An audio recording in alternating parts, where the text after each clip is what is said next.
Michael stood at the edge of the busy city street, watching cars race past like flashes of light. The tall buildings around him looked beautiful, but to him, they also felt cold and distant. At just 17, he had already experienced more hardship than many adults. His father had passed away when he was 10, and his mother struggled to raise him and his two younger sisters. Michael's dream was simple. He wanted to become an architect and build houses that gave people hope. But reality was harsh. His mother's small fruit stall barely earned enough to feed the family. Many nights, Michael went to bed hungry, wondering if his dreams were just foolish wishes. Despite this, Michael never gave up. Every morning, before school, he helped his mother push the heavy wooden cart to the market. After school, he worked part-time at a car wash, scrubbing tires and wiping windshields until late at night. He saved every coin he could, hiding it in a small box under his bed. One afternoon, as Michael was leaving the car wash, he saw a group of his classmates laughing. They were wearing fine clothes and carrying new phones. He overheard one of them say, "Michael should just drop out. People like him don't make it in this city." Those words cut deep. He walked home slowly, his heart heavy. At home, his mother noticed his silence. "Michael," she said softly, "your life is like a seed. It may look small now, but with time and care, it will grow into something great. Don't let people's words bury your dreams."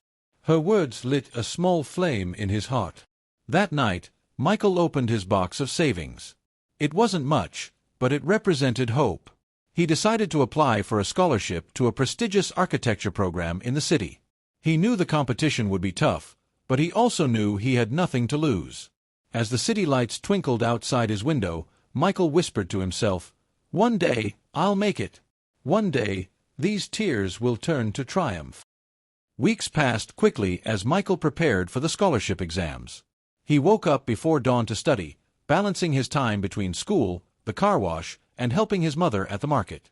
The city was loud and busy, but Michael learned to find quiet moments, under the streetlight outside his house or on the rooftop of their small building, where he could focus on his books.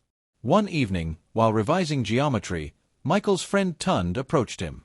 "Mike, why are you wasting your time? Only rich kids win those scholarships," Tund said, shaking his head. Michael smiled faintly. "Someone has to try. I'd rather fail trying than not try at all." The day of the scholarship exam finally came. Michael wore his only clean white shirt and carefully ironed trousers. He looked in the mirror and whispered, "I can do this." His mother placed her hands on his shoulders and prayed for him. "God will go with you, my son," she said with tears in her eyes. The exam hall was intimidating. Hundreds of students filled the seats, most of them from top schools. Michael felt a wave of fear wash over him.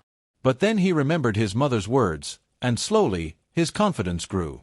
As the papers were handed out, he took a deep breath and began. The questions were tough, but Michael answered steadily. He used every skill he had learned from late-night study sessions. When the final bell rang, he put down his pen and whispered, "I did my best." Days later, Michael returned from work one evening to find his sisters dancing in the small living room. "Michael! Michael!" they shouted excitedly. His mother handed him a white envelope with trembling hands. It had the scholarship board's seal on it. Michael's heart pounded as he tore it open. "Dear Michael," the letter read, "we are pleased to inform you that you have been awarded a full scholarship to the City School of Architecture." Michael's legs nearly gave way. He couldn't believe it. His mother screamed with joy, hugging him tightly. "My son! You did it!" she cried. Tears of happiness rolled down Michael's cheeks. For the first time, the weight he carried felt a little lighter. News spread quickly in the neighborhood. Some were genuinely happy for him, while others were jealous. Tund came to visit him that night. "Michael," he said quietly, "I was wrong. You proved that hard work pays off. I'm proud of you." Michael smiled. "Thanks, Tund. You can do it too, if you believe." That night, as Michael lay in bed, he stared at the ceiling, his heart full of gratitude. He knew this was just the beginning of a new journey. Life was still hard, but now he had a door of opportunity open before him. Michael's life changed completely after winning the scholarship. The City School of Architecture was nothing like his old school. Tall glass buildings, modern classrooms, and students from wealthy families. At first, Michael felt out of place. His clothes were simple, his lunch was modest, and he had to travel long hours by bus every day.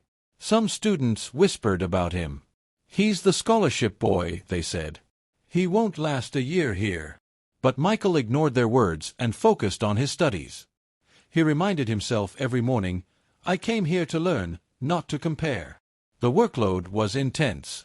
There were nights he stayed awake until 2 a.m., drawing designs and finishing assignments. Sometimes he didn't even have proper drawing tools, but he made do with what he had. His passion kept him going. One day, his architecture class was given a big project: design a model building that solves a real problem in the city. The best design would be presented to the city's mayor, and the winner would receive a cash prize and a paid internship. Michael's mind raced. He thought about his neighborhood, the small, crowded houses, the lack of proper drainage, the struggles of poor families. That night, he took a long walk through the streets where he grew up. He saw the faces of children playing outside broken houses, mothers carrying buckets of water, and fathers repairing roofs with their bare hands. An idea was born. Michael decided to design affordable, eco-friendly housing that could bring hope to families like his. He worked day and night. While others used expensive software, he sketched his ideas on plain paper, carefully detailing every room, window, and pathway. The presentation day arrived. Michael stood nervously before the panel of judges, including the mayor. Other students presented grand designs, luxury towers, modern malls, but Michael spoke from his heart. "I grew up in the city, in a neighborhood where people struggle every day," he began. "Architecture is not just about tall buildings. It's about building hope, dignity, and a better life for real people." He unveiled his model, made from simple cardboard and recycled materials. The room fell silent. His design was practical, creative, and deeply meaningful. The judges whispered among themselves, impressed by his vision. When the winners were announced, Michael held his breath. "The first prize," the head judge declared, "goes to Michael." The hall erupted in applause. Michael's eyes filled with tears as he walked to the stage. The mayor shook his hand and said, "Young man, your design speaks to the heart of this city. We need more dreamers like you." The prize money allowed Michael to support his family and buy proper school materials. His story spread across the school and the community. People who once doubted him now looked up to him with respect. Years later, Michael graduated top of his class and opened his own architectural firm. His first project was building affordable homes in his old neighborhood. As he watched families move into the new houses, he remembered those nights when he studied under the streetlight, hungry but hopeful. He smiled and whispered, "From tears to triumph." Thanks for watching. Please don't forget to like, comment, and subscribe.